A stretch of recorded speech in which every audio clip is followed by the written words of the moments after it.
Video की starting में ही मैं आपको बोल देना चाहूँगा कि जब फर्स्ट हमने anchor smart air ventilation fans को रखना स्टार्ट किया अपनी शॉप पे, तो हमने देखा इसका जो आरपीएम है या जो स्पीड है वो डेफिनेटली ज़्यादा है ल्यूमिनस और हेवल्स जैसे ब्रांड्स के वेंटिलेशन फैंस के मुकाबले। आप में से ज़्यादातर लोग एक हाई स्पीड और नॉइसलेस वेंटिलेशन फ़ैन लेना चाहेंगे, इसलिए सोचा एंकर स्मार्ट एयर का रिव्यू आपके लिए तो किया ही जाए।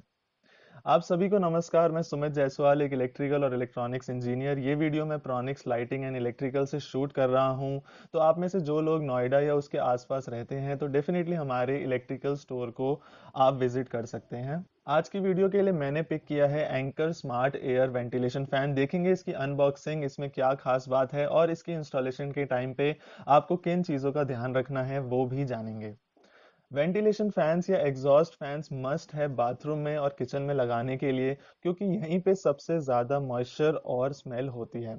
अगर आप एक लो स्पीड वाला एग्जॉस्ट फैन लगाते हैं या फिर आप ऑल टुगेदर वेंटिलेशन फैन लगाते ही नहीं हैं, तो आपको कई सारे नुकसान हो सकते हैं और बहुत पैसे आपके बर्बाद हो सकते हैं फ्यूचर में।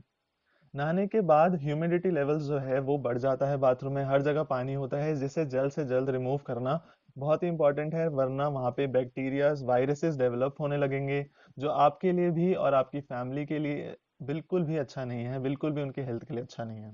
टाइल्स के बीच में आप देखेंगे मोल्ड्स आने लगेंगे, वॉलपेपर या पेंट आपका हटना शुरू हो जाएगा, जंग लगना शुरू हो जाएगा आपकी लाइटिंग फिक्सचर्स पे और कैबिनेट पे। इसलिए एक हाई स्पीड और साथ ही साइलेंट फैन ज़रूरी है लगवाना अपने बाथरूम में, किचन में। तो आप चिमनी लगाइए, चिमनी के साथ आप एक एग्जॉस्ट फैन लगा सकते हैं किचन की अगर बात करें तो। आइए अब anchor smart air ventilation fan की अनबॉक्सिंग आपके सामने करते हैं और इसके बारे में और कुछ चीज़ें जानते हैं। और लास्टली मैं बताऊंगा कि इंस्टॉलेशन के टाइम पे आपको किन बातों का ध्यान रखना है। एंकर स्मार्ट एयर के अंदर ही अलग अलग मॉडल्स मार्केट में अवेलेबल हैं और आपको 4 अलग अलग कलर्स में ये फ़ैन मिल जाएगा: वाइट, ब्लैक, आइवरी और स्टील ग्रे। बस 3-4 बातों का आपको ध्यान रखना है वेंटिलेशन फ़ैन खरीदते टाइम: परफॉर्मेंस, उसका स्टाइल, साइज़, फीचर्स और noise level of the motor. सारे Anchor smart air model safety grills या ग्रेविटी शटर्स के साथ आते हैं या फिर डबल सेफ्टी गार्ड के साथ आते हैं, जैसे ये वाला मॉडल आप अपने सामने देख सकते हैं।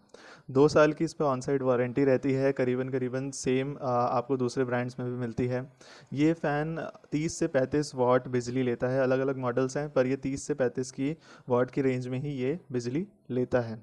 जो इसकी बॉडी का लुक है ये काफ़ी ग्लॉसी लुक में है, पर आप इसका जो प्लास्टिक की अगर क्वालिटी का कंपैरिजन करेंगे ल्यूमिनस जैसे ब्रांड से, हेवल जैसे ब्रांड से, तो आपको थोड़ी सी हल्की लगेगी। बट डेफिनेटली एक चीज़ मैं श्योर कह सकता हूँ कि एंकर स्मार्ट एयर का जो स्पीड है, आरपीएम है, वो बाकी ब्रांड से ज़्यादा है। मेड इन इंडिया प्रोडक्ट है। बाथरूम में प्लास्टिक बॉडी के एग्जॉस्ट फैंस ही इस्तेमाल करें, इनमें रस्टिंग की प्रॉब्लम नहीं आएगी ओवर द टाइम। दूसरे कुछ टेक्निकल डिटेल्स आपको स्क्रीन पे आप देख सकते हैं। इन सब चीज़ों को कंपेयर कर कर आप अपना डिसीजन ले सकते हैं। इंस्टॉलेशन में आपको ध्यान रखना है कि ventilation fan standard 4 inch, 6 inch, 8 inch और 10 इंच तक आते हैं प्लास्टिक बॉडी में, और इसका साइज़ इस प्रकार होता है जो आप अपनी स्क्रीन पे देख सकते हैं। कोशिश करें कि वेंटिलेशन फ़ैन को शावर या टब के आसपास ही लगाएं। बाथरूम के दरवाजे का जो फ्लोर से कम पौना इंच का क्लियरेंस बना के रखें मेकअप एयर के लिए, क्योंकि वेंटिलेशन अपनी एयर खींचता है तो मेकअप एयर की भी ज़रूरत पड़ती है। तो डोर के नीचे वो आप बना के रखें। 8 फुट की अगर आपकी सीलिंग है तो आपको एडिशनल वेंटिलेशन की ज़रूरत वहाँ पे पड़ सकती है।